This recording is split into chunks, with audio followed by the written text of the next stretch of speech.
Halo teman-teman, kembali lagi ya bersama saya Juvan Effendi di channel Belajar Berjualan Online. Nah, pada kesempatan kali ini ya, saya mau berbagi pengalaman. Nah, ini omset yang bulan ini itu saya menurun 55% ya, ini teman-teman. Di Jakmol. Nah, kalau omset turun itu artinya apa? Artinya laba kita juga turun ya teman-teman. Itu pasti itu. Nah, ini karena apa ya? Nah, nanti teman-teman akan saya tunjukkan mengapa omset bulan ini saya turun. Nanti agar teman-teman bisa belajar dari pengalaman saya tidak terjadi pada teman-teman. Nah, untuk lebih lanjutnya silakan teman-teman simak dan tonton video ini sampai habis. Nah, ini ya teman-teman. Kita langsung saja, ini yang akun Jakmol saya yang alamat di Semarang. Nah, dulunya itu yang bulan kemarin yaitu omsetnya kisaran 12 juta lebih ya teman-teman. Nah, ini omset bulan kemarin. Nah, kalau omset bulan ini yaitu ada 5 juta. Jadi kalau bulan kemarin yaitu turun 55%. Jadi hampir 50%, dua kali, hampir setengah kali ya teman-teman. Nah, kenapa ini kok bisa turun? Nah, ini saya tautkan yaitu ada 3 toko yang di Jakmol Semarang.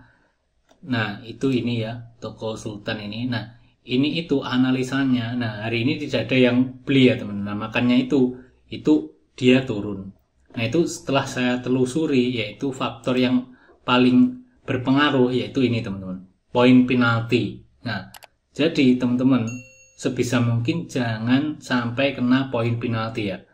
Karena kalau kita terkena poin penalti seperti ini, seperti toko saya ini, itu untuk menghasilkan closingan atau penjualan di setiap hari itu tidak ada ini. Nah, ini contohnya ini jadi total pengunjungnya jadi turun, terus produk dilihatnya turun dan pesanan pun juga tidak ada ya, otomatis ya. Karena apa? Kalau tidak ada traffic itu artinya untuk closing itu akan sulit seperti itu teman-teman. Nah, ini kita bahas lagi yaitu kenapa kok bisa kena poin penalti ya teman-teman. Nah, karena apa? Nah, ini karena itu nih ada pelanggaran pengiriman terlambat, pelanggaran pesanan tidak terpenuhi. Nah, pertama yaitu pengiriman terlambat. Pengiriman terlambat ini bisa jadi gara-gara faktor eksternal ya. Kalau faktor eksternal itu di luar kendali dari kita, yaitu sebagai dropshipper ya teman-teman. Jadi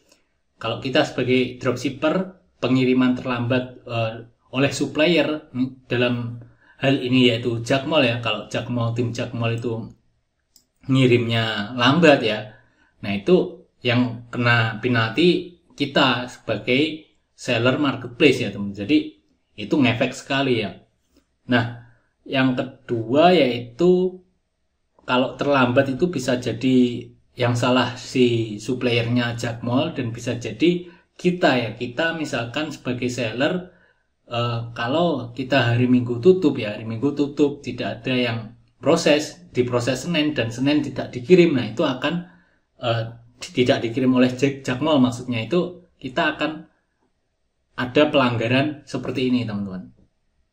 Nah, terus selanjutnya yaitu pelanggaran pesanan tidak terpenuhi. Nah, pelanggaran pesanan tidak terpenuhi ini apa artinya? Nah, itu artinya yaitu karena misstock ya. Jadi kita ada orderan terus di Jakmolnya itu kosong ya. Itu teman-teman pasti mengalami lah hal seperti ini. Jadi kita itu telat update ya. Nah, bagaimana cara kita agar sinkronisasi dari Jakmol ke marketplace kita itu rutin setiap hari. Nah, atau kalau bisa yaitu sehari 2 kali teman-teman. Nah, sebenarnya itu ada caranya ya. Ada caranya, cuman kalau kita tokonya ada 10, nah itu sedikit rada repot ya. Cuma sebenarnya kalau kita bisa akali dengan file master di belajar berjualan yang sudah saya terangkan untuk teman-teman member ya, yang member berbayar itu. Nah, itu sudah saya terangkan ya di situ bagaimana cara untuk kita yaitu sinkronisasi stok secara cepat ya. Cuma 5 menit gak ada, kita itu sudah bisa update ribuan produk yang ada di marketplace kita seperti Shopee dan Tokopedia seperti itu ya. Nah, itu mainnya bagaimana? Nah, mainnya itu yaitu menggunakan file yang di sini teman-teman. Menggunakan file yang di produk saya ini. Nah, lalu kita klik yang ini. Yang must update nih. Jadi kita update. Nah, update yang diupdate apa aja? Yang diupdate itu bisa stok, bisa harga. Nah, seperti itu. Nah, ini kemarin itu di toko saya sendiri itu karena saya ada kendala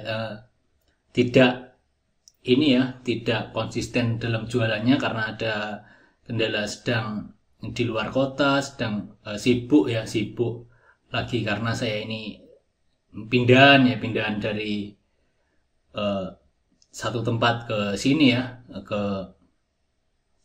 tempat yang di Mojokerto ini. Nah, itu baru saja saya pindah domisili.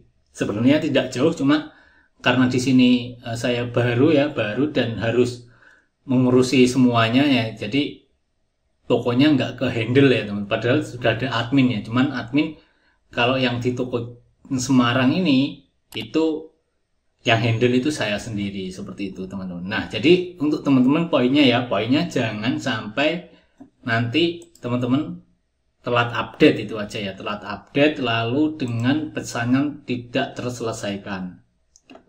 Nah, seperti itu. Nah, ini ada satu tindakan. Nah, ini dihapus oleh Shopee. Nah, ini juga berpengaruh ya teman-teman. Jadi kalau seperti ini itu nanti bisa berpotensi kena poin penalti ya teman-teman. Jadi poin penalti seharusnya itu kita harus hindari semua. Apakah itu faktornya dari faktor kita sendiri atau faktor dari supplier kita, dalam hal itu yaitu Jakmall. Nah, kalau kita seperti Jakmall yang tidak bisa kita kontrol, nah itu cara preventifnya yaitu ketika kita setelah order itu harus kita chatting, dipastikan kalau kita order hari itu juga harus dikirim sama tim Jakmall, seperti itu ya teman-teman. Nah, untuk yang faktor internal seperti kita prosesnya lama, misalkan ada orderan malam nggak kita orderkan ke Jakmall atau besoknya, nah itu kalau di hari berikutnya tidak dikirim, nah itu akan langsung kena poin penalti ya. Jadi nggak cuma 1 kali 2 kali, nah itu berulang itu nanti akan kena poin penalti yang di sini tadi ya teman-teman. Nah, poin penalti ini kalau 1 itu masih bisa ya, orderan masuk masih bisa. Nah, cuma kalau 2 ini itu yang harus hati-hati. Nah, nanti kalau berlanjut lagi itu bisa sampai akun kita itu dibekukan sementara seperti itu ya teman-teman. Nah, jadi teman-teman harus hati-hati dan waspada ya untuk tokonya itu di maintenance benar-benar ya. Sekian solusi dari saya. Semoga video ini bermanfaat, dan untuk teman-teman ya yang sudah kena penalti, silakan teman-teman komen di kolom komentar. Terima kasih, sampai jumpa di video selanjutnya.